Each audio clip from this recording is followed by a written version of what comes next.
me, leave all your things, yeah. We can stop at Gucci, stop at Louis V, yeah. Come with me, fly you at the crease. Phone speed, so bon et Paris. Hello, aujourd'hui dernier jour à Santorin, on a passé du coup 4 jours, en tout sur tout notre séjour on reste une dizaine de jours en Grèce. Et donc là on va passer les 4 prochains jours à Mykonos. On a eu pour à peu près 260 balles pour les billets de ferry. J'avoue j'étais assez surprise parce que je trouve que ça fait un coup quand même. Je pensais qu'il y avait des offres en fait spéciales pour utiliser le ferry et passer d'île en île dans les Cyclades, mais en fait pas du tout. C'est quasiment le prix d'un billet d'avion.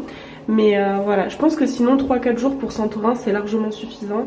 Et là on a eu le temps de faire vraiment tout le tour de l'île, de voir le nord, l'est, le sud et l'ouest du coup. C'est vraiment top les 4 jours. Et là j'ai hâte de découvrir une nouvelle île des Cyclades, donc direction Mykonos. Pamé. En tout cas je recommande vivement cet hôtel. Du coup c'est le Abassa Suites Hotel qui est situé vraiment à Fira, donc vraiment au centre de Santorin et qui est du coup super bien situé pour visiter toute l'île. Et là le personnel était vraiment adorable. Bon là en l'occurrence il y avait vraiment personne dans l'hôtel. Il y avait 2 chambres occupées sur 10. Mais c'était vraiment top. J'ai adoré cet hôtel. Au revoir Santorin. Bye bye.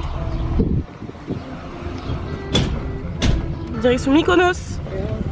Là voilà au programme c'est vraiment découvrir une nouvelle île des Cyclades et donc découvrir Mykonos. Donc on va rendre la voiture à l'aéroport et prendre le ferry pour rejoindre Mykonos. Une traversée d'1h40 pour rejoindre. C'est la première fois que je prends un ferry. Enfin si je prends les ferries pour aller au bled, mais j'ai jamais pris les ferries comme ça pour changer d'île, donc ça va être sympa.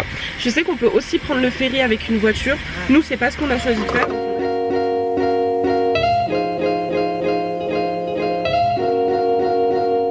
On est arrivé au port et en fait on est arrivé super tôt. Il y a juste besoin d'imprimer les billets à l'agence Jet avant de pouvoir onboarder, enfin de pouvoir monter dans le bateau qui va arriver après à midi. Donc là on a payé 4 € supplémentaires pour pouvoir imprimer les billets de bateau. C'est bon à savoir, faut quand même arriver un petit peu à l'avance pour pouvoir les imprimer. Et le truc qui est quand même impressionnant c'est qu'en temps normal, quand il n'y a pas de Covid, il n'y avait pas de Covid, il y avait quand même 4 bateaux ici là sur le port pour pouvoir faire ce trajet là entre Santorin et Mykonos. Donc 4 bateaux à la même heure et là aujourd'hui il n'y a qu'un bateau par jour pour faire ce trajet. Et enfin c'est ouf. Moi je trouve ça horrible. Enfin le Covid vraiment me gâche tout.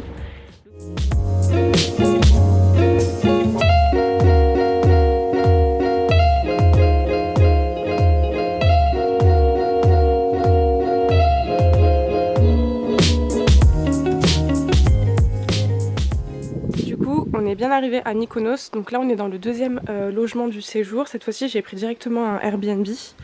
Là on a une petite terrasse avec une vue sur la mer que j'adore, c'est trop beau. Bon là on a quelques travaux ici donc j'ai un peu le seum, mais c'est pas grave, c'est quand même super calme.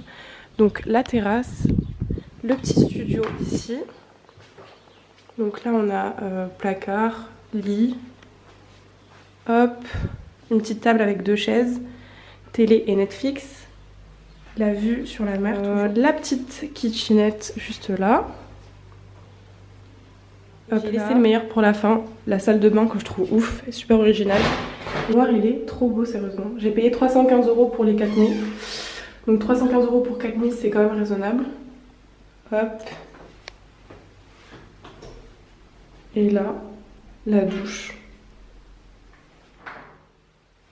C'est ouf. Première journée à Mykonos, c'est parti. Première journée de découverte de l'île. Moi je suis habillée comme ça. Il y a un petit vent frais ce matin, il y a les travaux à côté, bon c'est pas grave. Donc on est parti pour découvrir l'île. Là on va surtout aller se promener dans la ville. Petit déjeuner avant parce qu'on a toujours rien à manger. Go!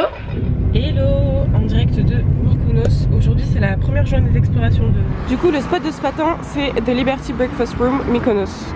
On va voir ce que ça donne en breakfast. Le spot est trop cute, j'adore. Hello! Yassas! J'adore, c'est trop bien fait.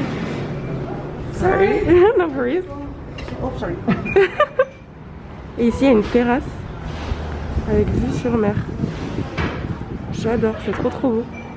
Donc du coup, pancake pour moi et ex Benedict pour lui. Il y a un jus détox là et Valrhona hot chocolate ici.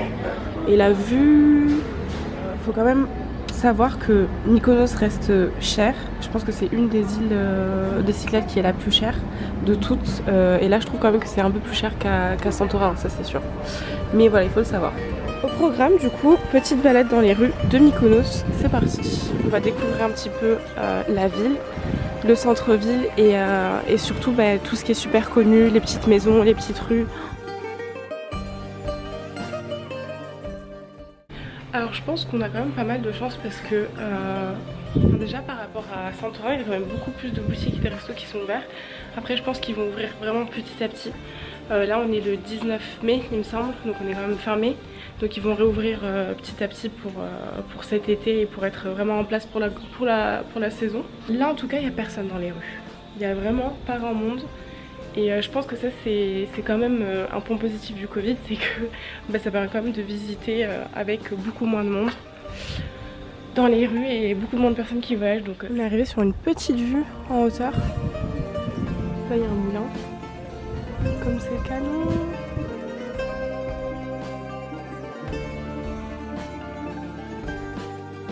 Du coup le tour de la ville est quand même assez rapide parce que c'est quand même assez petit. Et c'est quand même ouf d'avoir des plages comme ça, à quelques minutes à pied de toutes les jolies petites rues blanches qu'il y a dans la ville de Mykonos, de Chora. Je pense que c'est Chora le vrai nom de la ville et de la capitale, je pense que c'est Chora. Mais juste c'est trop beau. L'eau est transparente, c'est un truc de fou. Ça va, on a vite fait le tour. Je pense qu'en une après-midi, une journée, c'est possible de faire le tour de la ville. Les principaux centres d'intérêt, en fait, c'est de voir les petites rues blanches, etc. Qui sont toutes mignonnes. Après, il y a les moulins à vent. Il y a Little Venice, où il y a plein de petits spots différents pour coucher du soleil, etc. Mais sinon, c'est assez rapidement fait.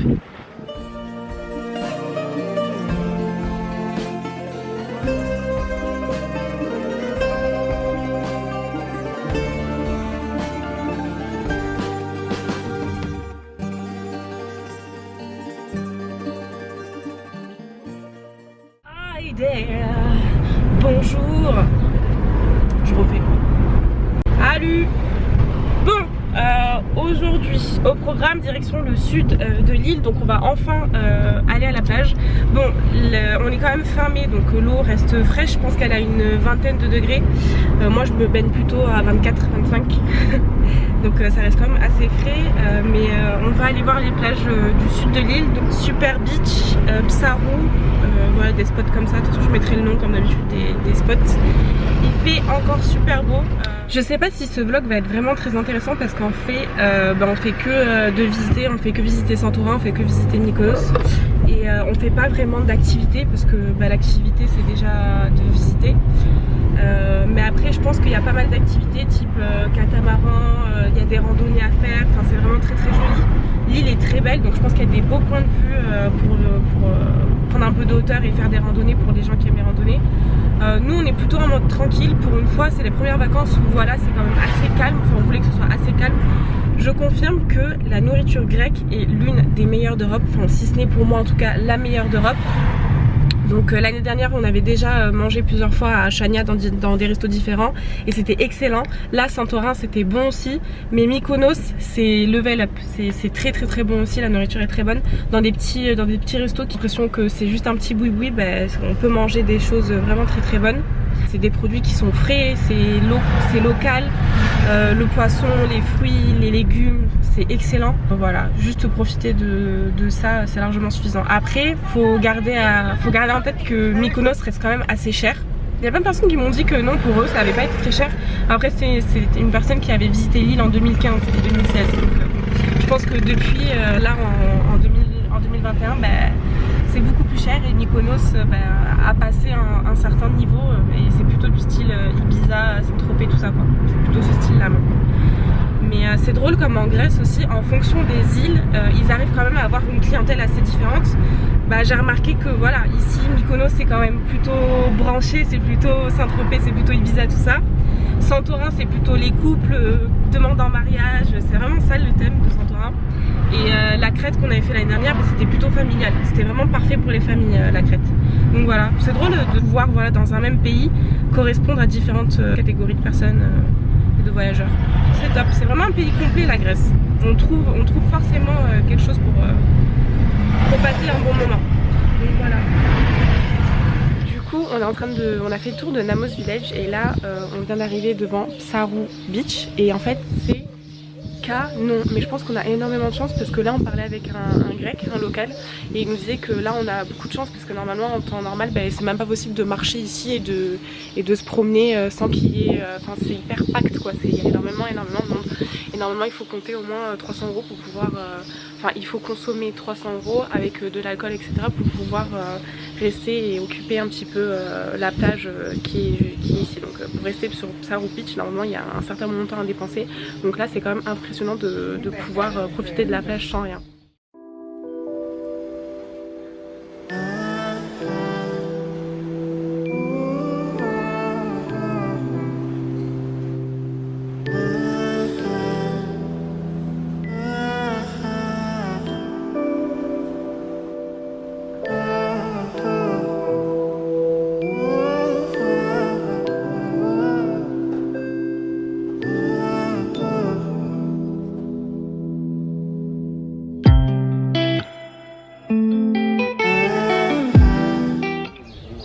C'est en train de repeindre.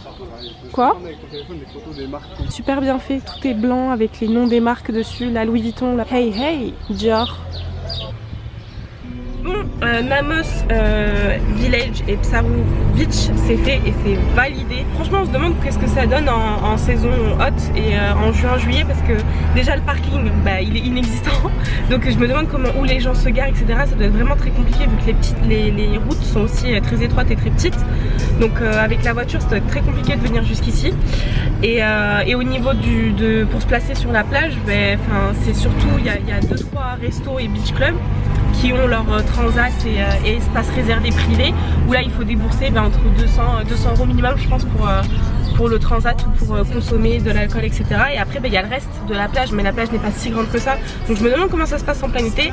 Là je ne me pose pas la question parce qu'on a beaucoup de chance qu'il n'y ait personne et donc on en profite comme ça, mais c'est vrai que je sais pas si on aurait apprécié de faire Mykonos en saison haute avec tous les touristes et tout le monde qu'il y a en temps normal.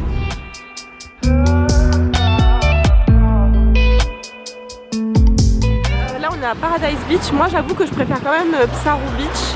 Là elle est très jolie aussi, surtout avec la vue là au fond, c'est trop beau. L'eau est tout aussi claire, si ce n'est plus. Et bon, normalement ça coûte une blinde d'être ici. Du coup on a décidé de ne pas se poser non plus sur Paradise Beach.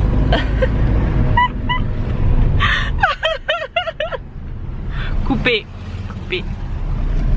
Du coup on a décidé de ne pas se poser sur Paradise Beach non plus et on va aller voir directement Super Paradise Beach. On va voir si elle est mieux que cette plage là du coup.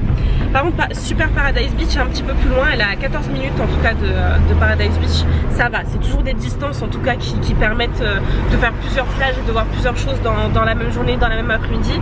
Donc c'est quand même assez correct. C'est ça que j'aime dans le fait de voyager et d'explorer et voilà, c'est juste ne pas s'arrêter à la première plage et se dire bon, il y a une autre plage à côté, on va voir ce que ça donne.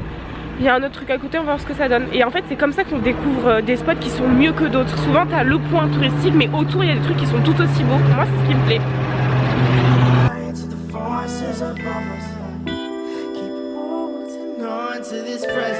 Ce soir on mange local, un peu dans un petit boui-boui, un peu en dehors du centre de Mykonos. Et du coup on mange au taverne Nikos. Là il n'y a que l'entrée qui est arrivée pour le moment, c'est du hummus avec de la pita.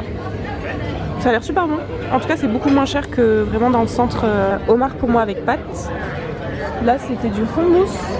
Il était pas trop mauvais mais pas trop ouf, la pita elle est pas super bonne. Et là c'est un risotto crevette. Je dois avouer quand même que c'est pas le meilleur resto qu'on ait fait depuis qu'on est là. Au contraire pour moi c'est le moins bon. Mais c'est quand même le moins cher. On en a eu pour 55 €, donc un lobster. Je crois que c'est un lobster ou une langoustine que j'ai mangé. Bref. Hier on en a eu pour moins cher. Ouais mais là on avait une entrée, 2 boissons, 2 plats. Après ce qui est moins cher c'est les sandwichs et tout ce qui est grec, les sandwichs c'est beaucoup moins cher. Et manger en dehors du centre-ville aussi c'est beaucoup moins cher. Mais ce resto il est quand même pas mal. Pour le rapport qualité-prix ça va, même si c'est pas le meilleur resto dans lequel on a mangé. Du coup on est de retour à Santorin pour les 2 derniers jours du séjour. Donc on va loger à Iya pour les 2 dernières nuits. Ia qui est juste là-bas. Là on vient de descendre du ferry.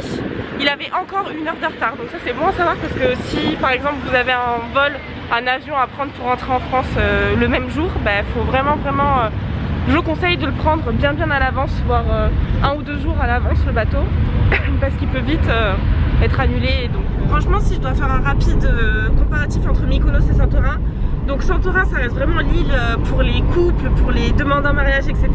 Mais bon, on peut très bien y venir tout seul ou en famille, même si c'est vrai que ça reste une destination très couple je trouve. Et Mykonos c'est plutôt bobo chic, ambiance festif et jet set un peu. Mais voilà, c'est aussi une destination qui peut se faire soit en couple, soit en famille, soit tout seul. Pour les 2 derniers jours du voyage, on est de retour à Santorin. Gros coup de cœur sur cette île vraiment parce qu'elle est unique en fait. Franchement j'ai voyagé dans 26 destinations. Je trouve que cette île est clairement unique, elle n'est pas comparable. Donc voilà, très heureuse de passer les 2 derniers jours ici.